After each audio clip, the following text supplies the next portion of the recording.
네, 안녕하세요 여러분. Burimida. Iya, sekarang kita akan pelajari tentang Gibon Caem. Nah, seperti yang sudah saya katakan di video sebelumnya, kalau Gibon Caem atau konsonan dasar itu terdiri dari 14 huruf. Nah, tapi untuk pembagiannya kita akan pelajari 7 huruf terlebih dahulu. Oke? Ya, bila kalian lihat di sini sudah ada 7 huruf yang saya tulis. Nah, kenapa saya bilang bahasa Korea itu lebih mudah untuk dibaca sekalipun hurufnya sangat berbeda?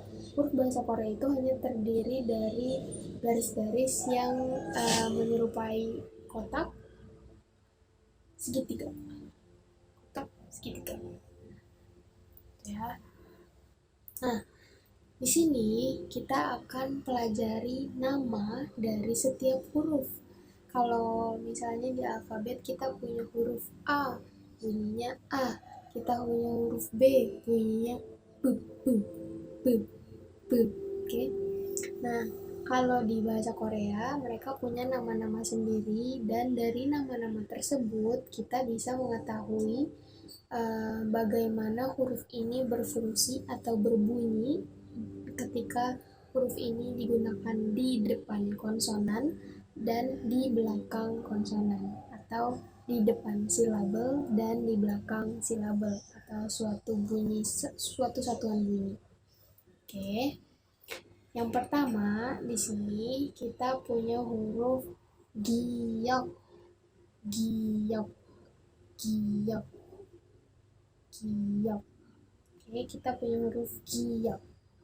Yang kedua, kita punya huruf nien. Nien, nien. Kita punya huruf nien. Yang ketiga, kita punya huruf diget.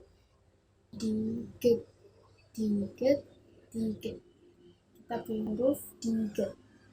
Yang keempat, kita punya huruf riel.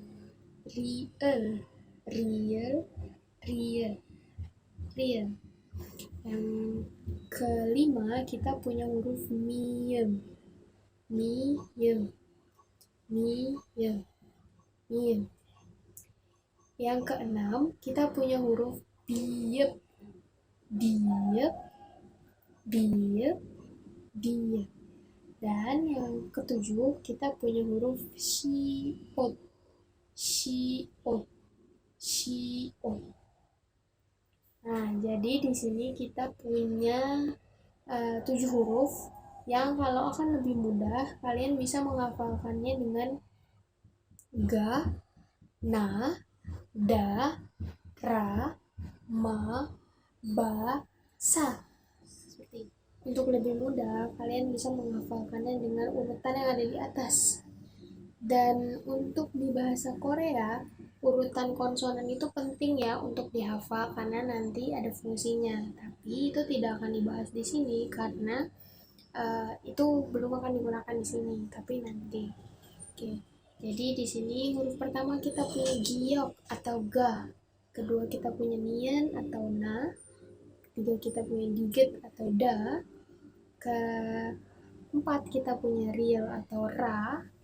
Kelima kita punya miem atau ma. Keenam kita punya biep atau ba. Dan ketujuh kita punya shiot atau sa. Jadi ada 7 huruf konsonan pertama yaitu gana, dara, ma, ba, sa. Sebenarnya untuk menghafal huruf ini juga ada beberapa lagu sih. Kayak contohnya lagunya Akdong Musician juga ada yang tentang gana, dara, ma, ba, sa. Itu bisa kalian cari-cari, kalian pelajari lewat lagu juga. Tapi kalau enggak juga bisa cukup ini aja. Nah, sekarang saya akan memberitahu apa sih pentingnya kita menghafal si huruf atau nama dari huruf tersebut. Tadi kita ada punya giok, kita punya mien, kita punya diget, kita punya riel, kita punya miem, biep, dan siok.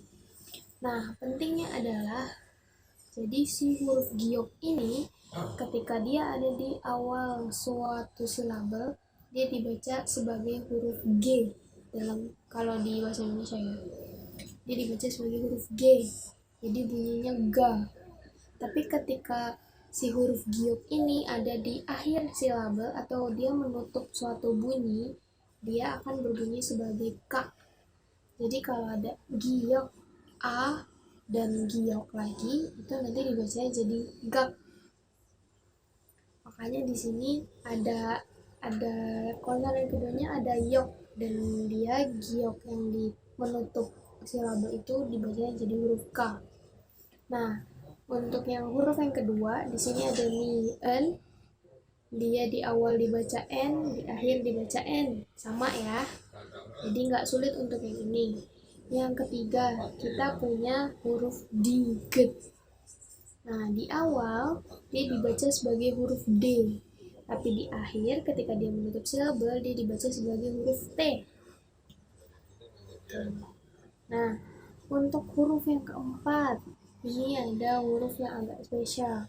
Dia ini di awal dibaca sebagai R, karena di sini namanya real. Nah, tapi di akhir ketika dia menutup satu silabel, dia dibaca sebagai L.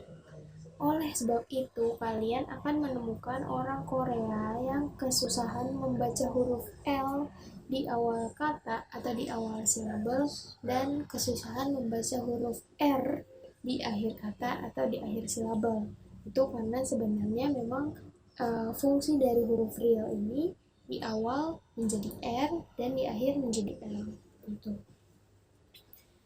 Terus di huruf yang kelima, kita punya miem yang di awal sebagai M dan di akhir juga sebagai M. Terus di huruf yang keenam, kita punya biep, di awal sebagai B dan di akhir sebagai P. Biep. Nah, di sini yang agak berbeda adalah di huruf yang ketujuh, kita punya shiot. Shiot. Di awal dia sebagai S, tapi di akhir dia berubah bunyinya menjadi T. Jadi dalam bahasa Korea tidak ada huruf S yang menutup suatu kalimat. Kayak kalau misalnya di bahasa Indonesia kita punya teras, dia nggak punya. Dia nggak punya huruf S di akhir seperti kita. Dia punyanya huruf T. Jadi kalau misalnya ada huruf shiot yang digunakan di akhir silabel seperti ini, maka akan dibaca sebagai T, bukan dibaca sebagai S. Jadi kalau dibacanya sios, salah. Jadi dibacanya harus shiot. Nah, bunyi-bunyi akhir ini sebenarnya disebutnya batchim. Batchim, bunyi akhir atau bunyi penutup. Nah, nanti ini akan dijelaskan lagi. Tapi untuk sekarang, cukup dengan menghafal nama ini, kita sudah bisa mengetahui fungsi suatu huruf di awal dan akhir kalimat, atau di awal dan akhir silabel. Jadi, kita ulang sekali lagi ya. Kita punya 7 huruf konsonan pertama atau 7 huruf dasar dari konsonan, yaitu ga, na, da, ra, ma, ba, sa, yang nama-namanya adalah ga, giok, na, mien, da, diget, ra, rieu, ma, miem, ba, biep, dan sa, shiok. Ya, gimana? Kalian udah bisa hafal ini belum? Kalau gitu, kita lanjut lagi ke 7 huruf konsonan selanjutnya ya. Iya, jadi buat semua yang mau punya pertanyaan, silahkan tulis di kolom komentar. Yang punya saran dan mau coba-coba semua yang udah kalian pelajarin hari ini atau di video ini, silahkan masukin aja di kolom komentar, di like, di subscribe, dan di share ke semua teman-teman kamu yang terutama yang mau belajar bahasa Korea. Oke, sampai jumpa di video selanjutnya.